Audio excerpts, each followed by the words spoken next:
Revenons sur cette effroyable catastrophe aérienne. C'est une catastrophe qui se chiffre par centaines. 562 morts et 72 blessés.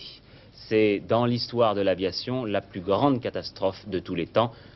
Comment donc 2 Boeing 747, le plus gros avion du monde, un Américain et un Hollandais, en sont-ils arrivés à se télescoper sur la piste de l'aéroport de Santa Cruz, aux Canaries? C'est la question à laquelle vont nous répondre Timéo et Maxence. Bonjour et bienvenue dans cette série où nous parlons des pires crashs d'avions de l'histoire. Aujourd'hui, on commence très fort avec la plus grande catastrophe aérienne jamais survenue, le crash de Tenerife. Et quand ça s'est passé? Tout commence le 27 mars 1977 à l'aéroport de Los Rodeos sur l'île de Tenerife dans les Canaries. Ce jour-là, il y a beaucoup de brouillard, ce n'est pas rare. L'aéroport est situé dans une vallée au pied d'un volcan et la visibilité peut devenir extrêmement mauvaise. Depuis ce drame, un nouvel aéroport a été construit pour le trafic international. Pourquoi ces avions se sont retrouvés là? Parce qu'à Las Palmas, l'aéroport principal des Canaries, il y a eu un attentat. Une bombe a explosé dans le terminal, forçant tous les vols à être déroutés vers Tenerife. Résultat, Los Rodeos, un petit aéroport, se retrouve complètement saturé d'avions, dont 2 Boeing 747. Le vol KLM 4805 et le vol Panam 1736. Pourquoi le Boeing 747 de la KLM fait le plein?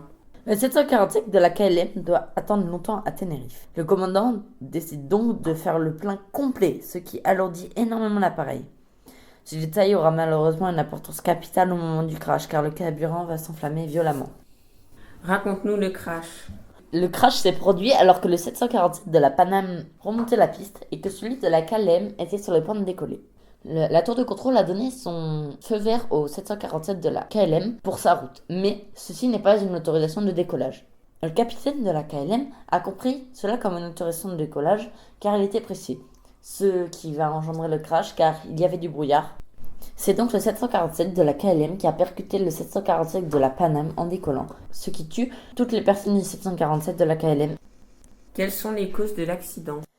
Les causes de l'accident sont multiples. Visibilité quasiment nulle car une épaisse couche de brouillard tombe sur la piste. Les contrôleurs et les pilotes ne voient plus rien, ni les avions, ni les marquages au sol. 2. Il y a un problème de communication. C'est la clé du drame. Le contrôle aérien parle anglais avec un fort accent espagnol. Les pilotes de la KLM parlent anglais avec un accent néerlandais. Les pilotes de la Panam parlent anglais américain. Des instructions se chevauchent. Certaines sont mal comprises, d'autres sont mal confirmées. Le commandant de la KLM croit avoir l'autorisation de décoller. Malheureusement, ce n'est pas le cas. En réalité, la Panam est toujours sur la piste, en train de remonter pour rejoindre sa sortie. Le commandant de la KLM entame son décollage, alors que celui de la Panam est devant. Le KLM s'élance à pleine puissance. Les deux équipages se voient qu'au dernier moment. Le commandant de la KLM tente d'arracher son avion au sol, mais l'avion est trop lourd à cause du plein complet. Le bilan est lourd. Il y a 583 morts. C'est l'accident aérien le plus meurtrier de l'histoire encore aujourd'hui. Seules 61 personnes survivent tout à bord du Panam. Voilà pour ce premier épisode. Une catastrophe qui résulte d'un mélange de brouillard, de surcharge de trafic, de mauvaise communication et de décisions précipitées.